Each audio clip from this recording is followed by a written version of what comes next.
Hello, this message is for someone who's experiencing a lot of fears at the moment, a lot of frights, a lot of panics. You could even be like having phobias that you hadn't had before, or just I feel like you're constantly getting spooked, kind of, okay? You're jumping, maybe, all right? And you're not normally this way, and nothing in particular. It's not like you're going through something that would cause you to feel this way, okay? It's not like you work at a haunted house or something. I don't know. Or an emergency room. I don't know. I don't know the kind of place is a police officer. Anyway, whatever you do, you're not exposed to anything that should be frightening. But lately, you feel like your regular anxiety has escalated into some kind of more intense panics type experiences, okay? Maybe you're having episodes, or maybe you're having fixations with new things that you hadn't worried about before, okay? And what I'm getting is that whoever this message is for, this all started some months ago, okay? Whoever this is for, these are timeless messages, so whenever you get it, if you feel like you resonate, it's for you. And whoever I'm speaking to, it's been going on for a few months, and it's been escalating gradually. And the message that's coming through is that you need to trace your steps back, okay? Sort of almost like when you lose something or you misplace something, and you make yourself go over all the things you did, the places you went, to try and figure out where you put it, where it's at, okay? There's something that happened about 3 months ago, and the reason I'm saying 3 months is because it's a season, okay? I get a lot of timing in seasons. So a season ago, when the weather was different wherever you are, something happened in your life that was pretty major, and it doesn't have to be good or bad. It could be either, but it was major, and it was something that instigated a lot of changes in your life, okay? And that is the key to you unraveling this knot of anxieties that has been created within you, that I will clarify.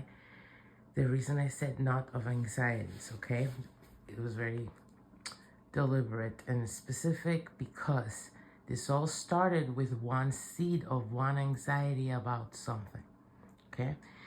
But as it stretched out, like, let's imagine a rubber type material, it started getting tangled in other anxieties, other topics. So the original topic started branching out into different topics, started extending. And now you have like a web of anxieties that are starting to tangle within themselves and becoming a literal knot, okay? So it's becoming increasingly more complicated, your anxieties and fears. That's why it's starting to border on things like phobias. Phobias are typically fears that are illogical. We don't really understand why we feel that way. Okay, it's one time I had a therapy session with a specialist on phobias, just one session, because it was in exchange for a service I did for her in a mastermind group I was in once. So I think I built her a website, and she gave me back when it was more complicated to build websites.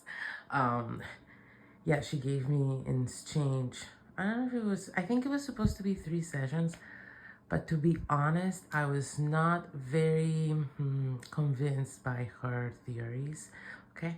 Because my phobia that I have, I guess, is I have a fear of heights. And when I say fear, it's like, yeah, a panic takes over my body that makes no sense to me. Like, I can rationalize, and it doesn't matter. My body feels that way.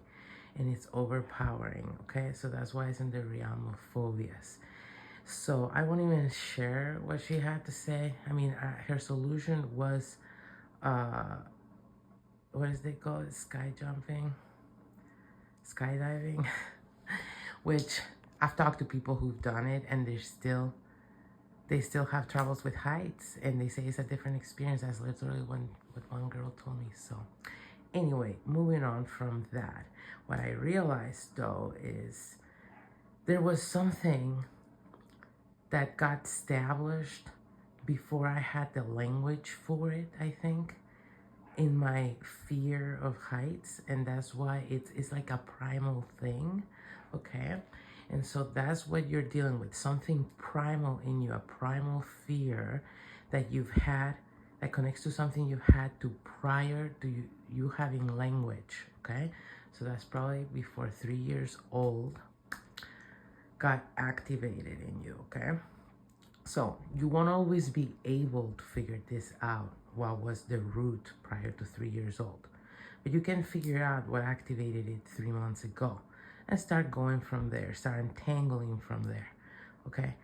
You need to trace back how this anxiety is built up. And this is going to be a matter of a lot of shadow work, okay? Whoever this message is for, it's going to be kind of a lot of work, okay? And it's worth it, is what I want to say, because living in anxiety is horrible. And if this message is for you, you might have been contemplating medication. And I don't want to share my personal views on anxiety medication, but I do want to encourage everyone to try other things before settling into that, especially as a habit, because just spiritually is really not a good thing for you, okay? And you can do your own research on that. Also physically, it's a really problematic thing to get into, long term and short term, okay? The evidence is there. If you look for it, there are healthier ways to go about this. But yeah, it's work. It's gonna be work. It might be hard. It's harder to live this way, and it's harder to become dependent on something that's going to create more problems for you in the future, okay? So this path may seem the harder one, but it's the better one, okay? Doing this inner work is worth it, all right? If you find yourself finding enough relief through the process of untangling how your anxieties escalated from this event 3 months ago or a season ago to now, you might just find a good comfort point to move forward. If you feel like, well, this is the kind of work that I want to do and I want to take it further, you can go and try. There's a number of techniques to try and unravel where these traumas come from prior to language. Okay, I've read a lot of books about that, about how so much of our overwhelming feelings and emotions are unexplainable because they were feelings and emotions that first emerged prior to having language when we were babies. This is why it's also very important how we treat babies, because you're actually shaping their inner world way more than you realize via the nonverbal experience you're giving them, especially when they face any challenges, and how you help them to soothe themselves and learn to do that. That really shapes your inner world as an adult in all those nonverbal ways that, we have trouble with as adults. All those anxieties we can't really verbalize, a lot of them stem from that time. So this is a lot of work. It is hard work, but it's worthy work. And I feel like if you came across this message and you stuck through it, you probably can handle it. So I hope this was helpful.